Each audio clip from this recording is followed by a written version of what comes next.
Our next speaker is going to speak to us about research integrity and open science, and I dare say we have found just the right man for the job. Professor Brian Nosek. I'm pretty sure all of you know him. He's the co-founder and executive director of the Center for Open Science, which operates the Open Science Framework.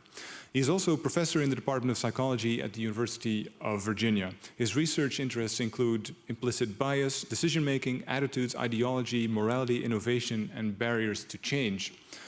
And he puts these research interests to work to improve the alignment between personal and organizational values and practices, such as in scientific research.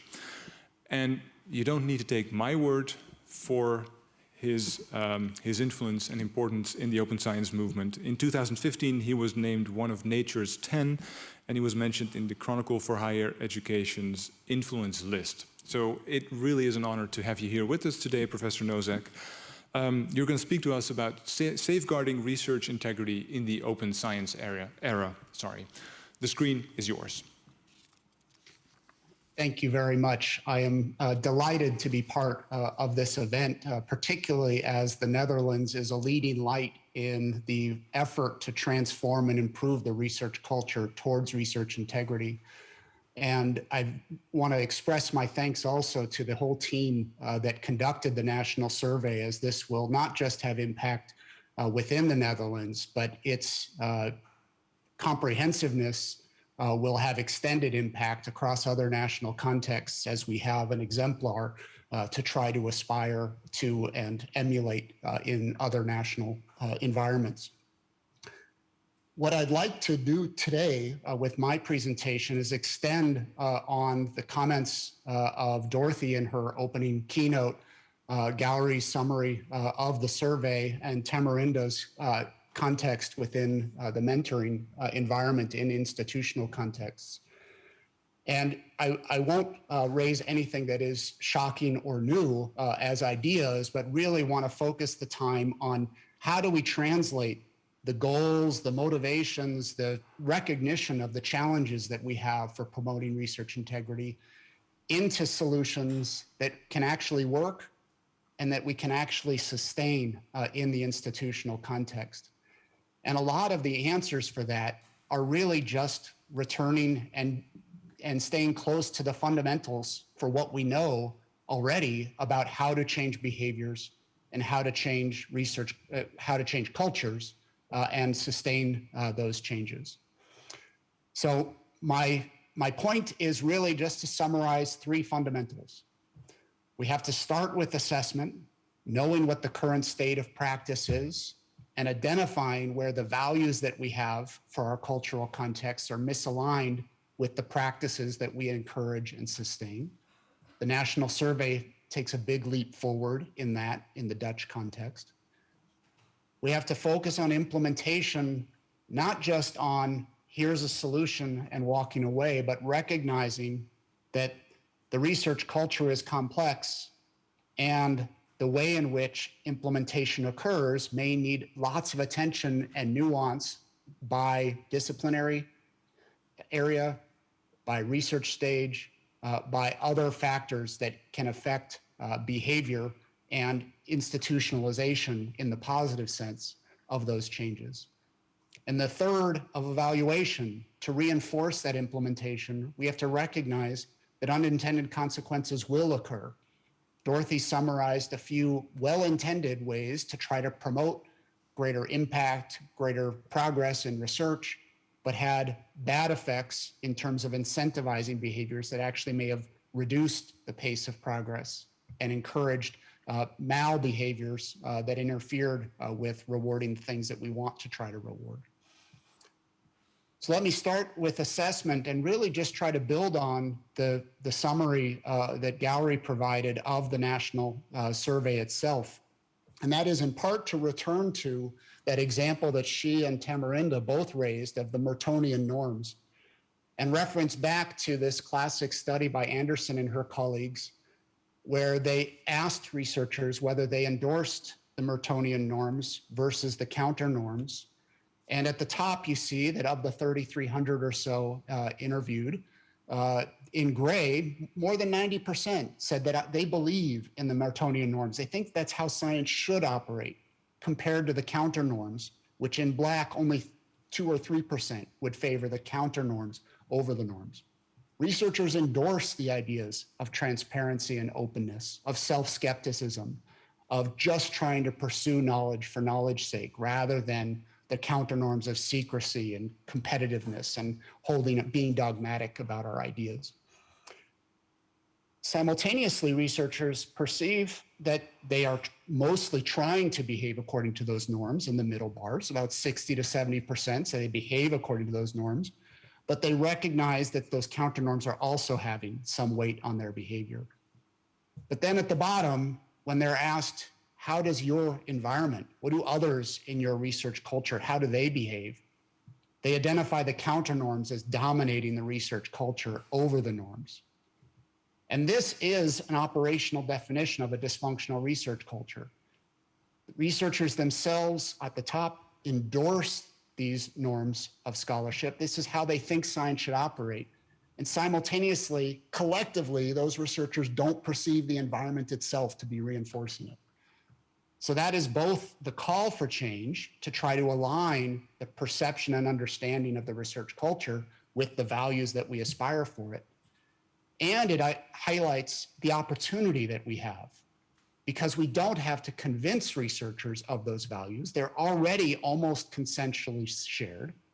We merely have to create the conditions in the environment so that the values that researchers already possess can be manifest in their behavior and not come at career costs for doing so. But there's another more subtle challenge in these data that we need to unpack further to really understand how to change the institutional context. And that is to examine not just the values and the perception of how those values are manifest in practice, but also the reality of where and when those values play out in the reward system and how researchers conduct their behavior. So any effective change strategy will have to first, or primarily, evaluate what are the values that we have for the institution, and are the policies and reward systems manifest reflecting those values? Are we aligned in simply what we're saying, what we're trying to do in the institutional context? A second, which is illustrated in that Anderson research and also in the national survey, is what do researchers perceive as the incentives and reward systems? And then the third, obviously, is what are the actual reward systems? And where these things are aligned or misaligned is fundamentally important to understand how it is we can intervene on that system and create sustainable change. So, for example, we might start with a default assumption that most institutions, when pushed, will say that our goal is high quality research. We want to promote rigor and transparency. That's how we idealize scholarship and what we see as part of our mission as an education and research institution. Surveying researchers might reveal that faculty believe that promotion is actually mostly dependent on the quantity of publications, not their quality, as was illustrated in some of the earlier presentations. And perhaps they'd also say, we don't really see that we're rewarded for transparency. And the reality could be that actually quantity of publications doesn't account for much variation in hiring or tenure or promotion, all the various reward systems that occur within the institutional context. So in that case, the values of the institution and the reality of the institution may actually be relatively well aligned, but it's really the perception that's created that's misaligned with the values and the reality. That when push comes to shove and we really get into deciding who to hire and who to promote, we do attend to quality and all of the things that we would hope for, but we're not effectively transmitting that insight of how those decisions happen and what the actual evidence is to the perception that occurs within that cultural context. That would imply a very different intervention strategy than if the reality was aligned with the survey beliefs, that the quantity of publications actually accounts, in this simple example, for a substantial variation in promotion and tenure. In that case, the perception and the reality are aligned, but different than what the value system of the institution is. And that would really call for changes in how the institution does its evaluation, assessment, and processes for decisions about hiring, promotion, tenure, et cetera, rather than trying to address the perceptions and the misalignment of those perceptions with the reality. Or, of course, a third possibility is that faculty believe promotion is mostly dependent on quality, not quantity, and they perceive, in fact, that transparency is rewarded. And so in that case, it may be that the values and the perceptions in that context are aligned, but the reality is that people are actually getting rewarded for doing things that are counter to both of those. Again, that has a very different implementation strategy if that were the scenario. We don't really, in almost any institutional context, have enough insight on what the actual reality of the reward system is, because there's very little systematic and transparent information about decisions about hiring or about promotion or about tenure. It's a difficult thing to study, and not enough institutions have done the work to try to aggregate and make that data available so that it can help to drive decisions about both alignment with values and alignment with perceptions. So with effective assessment, we can both get clarity on the values, on what we're actually trying to accomplish institutionally with our research cultures. We can get some evidence about the gap between the current state and the desired end state. And then we can ideally establish concrete criteria for evaluating our interventions for whether they're making effective progress on the desired end states. So let me move to implementation and some of the challenges and opportunities that we have there for how to implement effective change and make it sustainable. My institution, the University of Virginia, has the values that I aspire to for openness, transparency, rigor. They will articulate in mission statements, articulate in how they want to hire and promote people, that they really want high quality, rigorous research.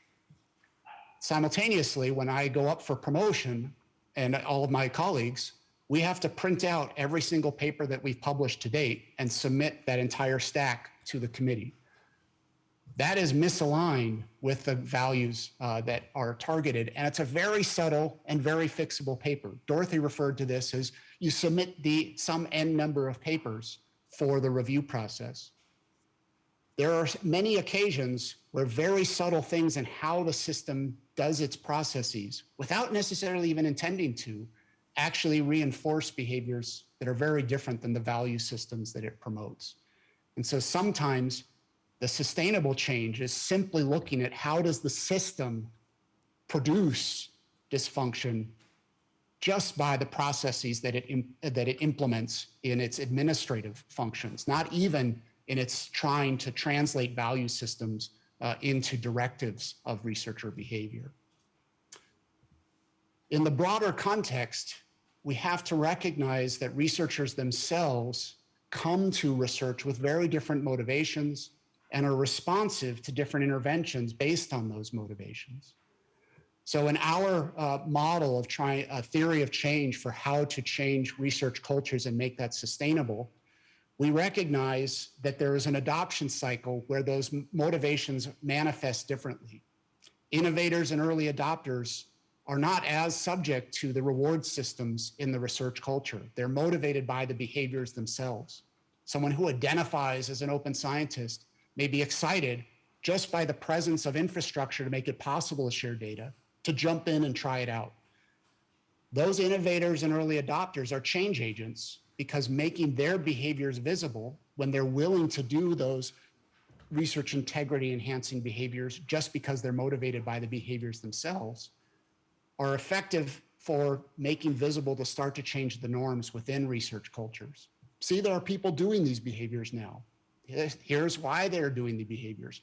Here's what's happening and what possible bad outcomes aren't happening when they're doing those behaviors. Those change agents are critically important for starting to move those norms in the middle. The communities that are responsive to those change agents, but aren't themselves motivated by the behaviors themselves. They're motivated by the research questions that they're invested in, the things that they're doing in their research context, but they're responsive to what the norms are of the community. How is it that we do good research in my field? How do I know what that is? It's largely driven by observing what other people in my field do. These are the standards for how we accumulate evidence, how we communicate our evidence, et cetera. So a lot of the real adoption into the mainstream of these new behaviors is driven by effective channeling and visibility of those early adopters for communicating how and why to inculcate the community of interest. And of course, the incentives and the policies that are introduced by the institutional context itself are critically important for that change. But a serious gap that emerges in many policy change approaches is failing to attend to that middle part, the norms and fostering those new norms within a cultural context. Because if policy gets too far ahead of the norms as they are changing, then the policy can turn into administrative or bureaucratic burden rather than a facilitator of good practice. To me, the most important data that Gallery showed from summarizing the national survey was the responses of not applicable.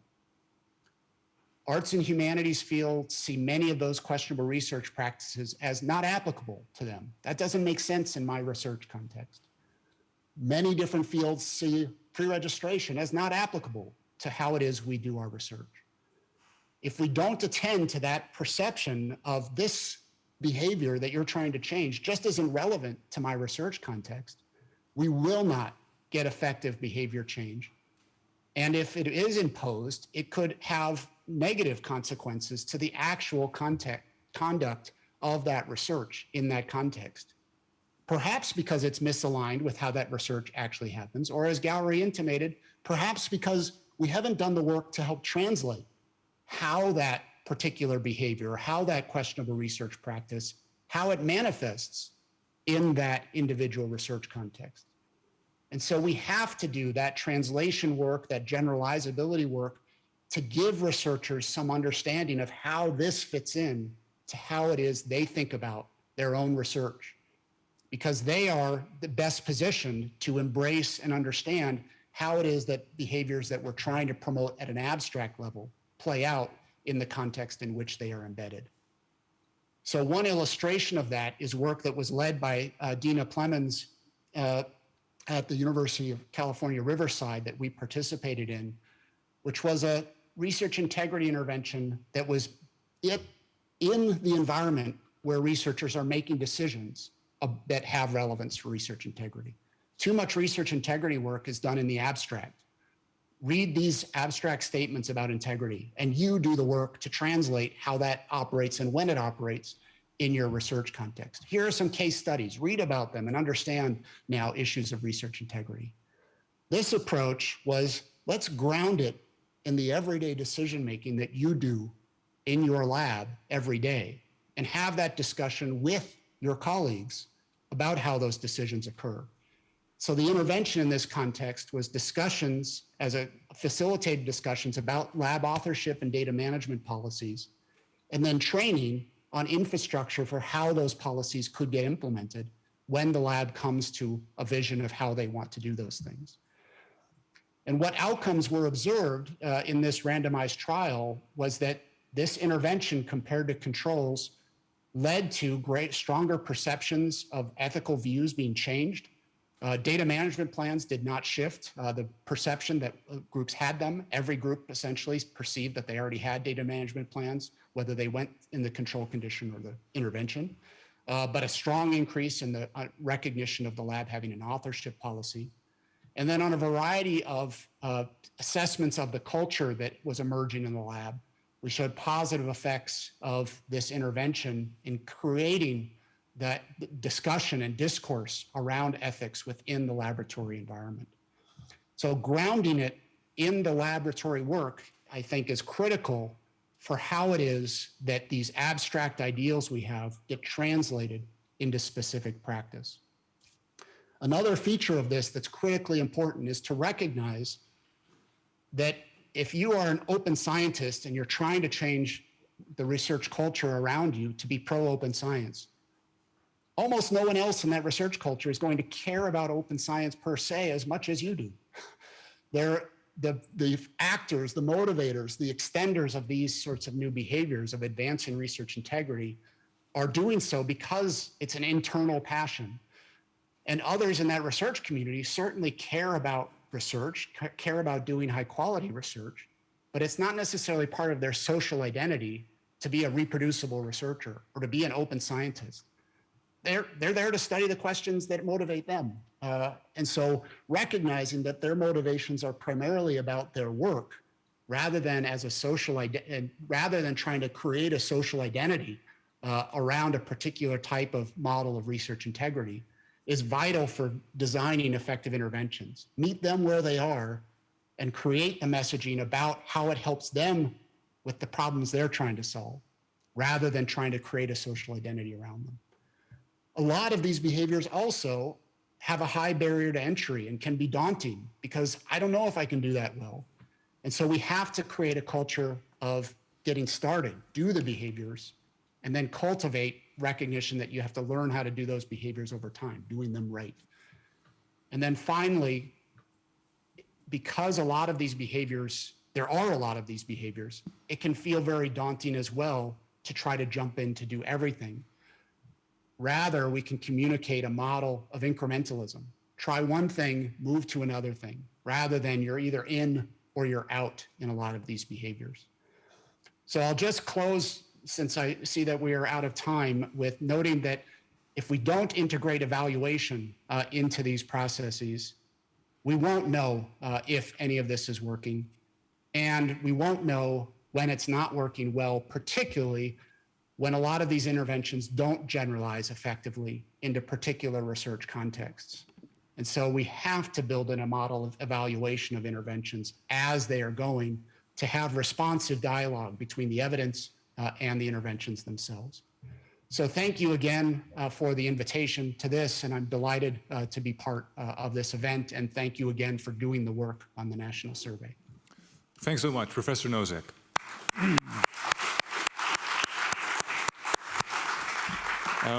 So I thought this was absolutely brilliant and lucid, and you make it sound real easy, but we all know, of course, it isn't quite that easy. So I'm sure this raises questions.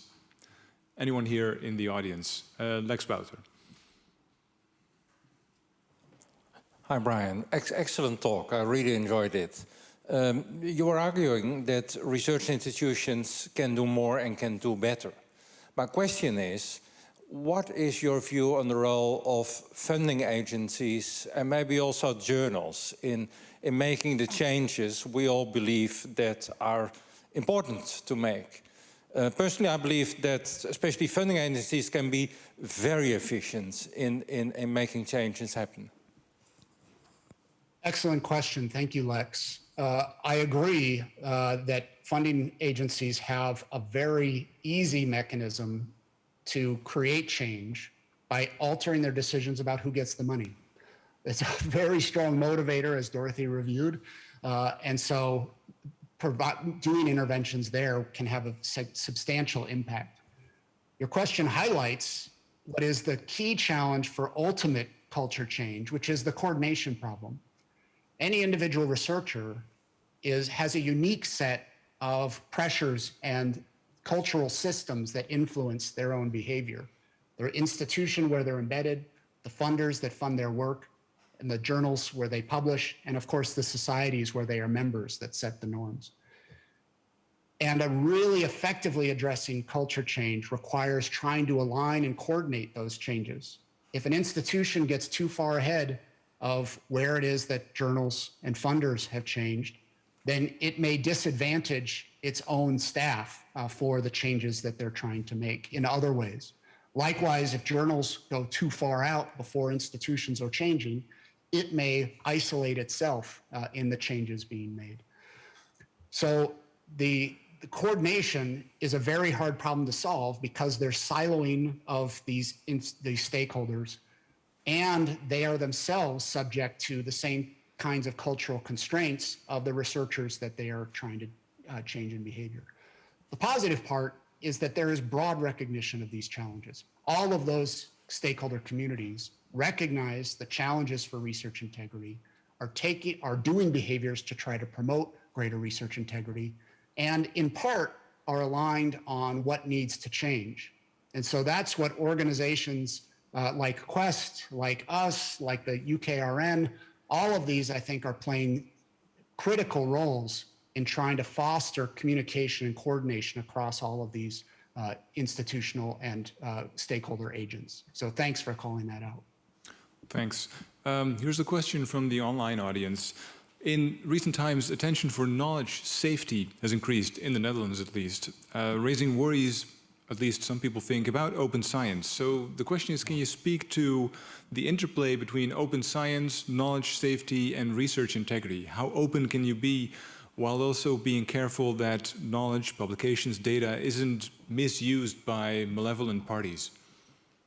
That's an excellent question, and this is a very prominent discussion in the area of biosecurity, where there are potential misuses of innovations in biomedicine that we need to have care and responsibility for addressing.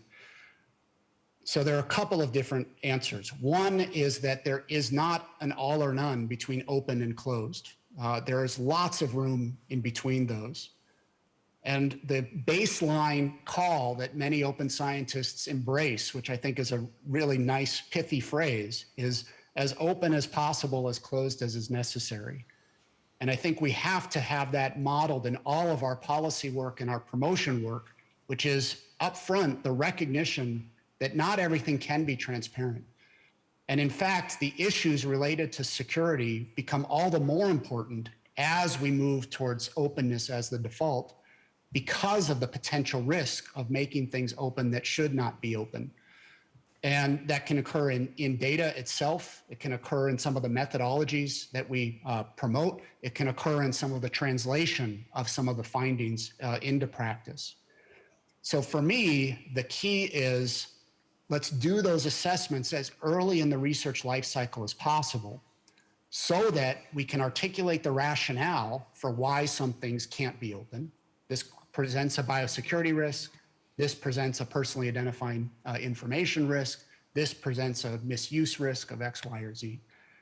The earlier we do that, then the more effectively the reasons for closed can be communicated along the research life cycle. The more effectively that other agents can say, well, that's not really a good reason. You say you can't share your data because you don't want others to see your data. That's not really what we're talking about in terms of risk. And by communicating those reasons for closed, we can come up with alternative solutions between the pure open and the pure closed. For example, data enclaves are a very effective solution for making findings reproducible without making the data available. So there is a third party that is charged with housing that data. You provide a mechanism for submitting analyses to that data, and the outcomes of those analyses are shared, but not the data itself. So there are many solutions that can help to promote both the value of openness and the value of security simultaneously. The technologies are there or achievable. We just need to have the planning and the effective communication about those processes. So thanks for that. Thanks. We've run out of time as far as the first part of our symposium is concerned, so I'm going to draw this to a close, and we look forward to hearing from you again during the panel. So this brings us to the end of the first part of our symposium. We'll now break, and we'll reconvene at 3:50, so in just under half an hour. I hope you've been enjoying yourself so far. I know I have. Let us know in the chat if you want to, and don't forget to tweet using the hashtag NSRI2022. See you in 25 minutes.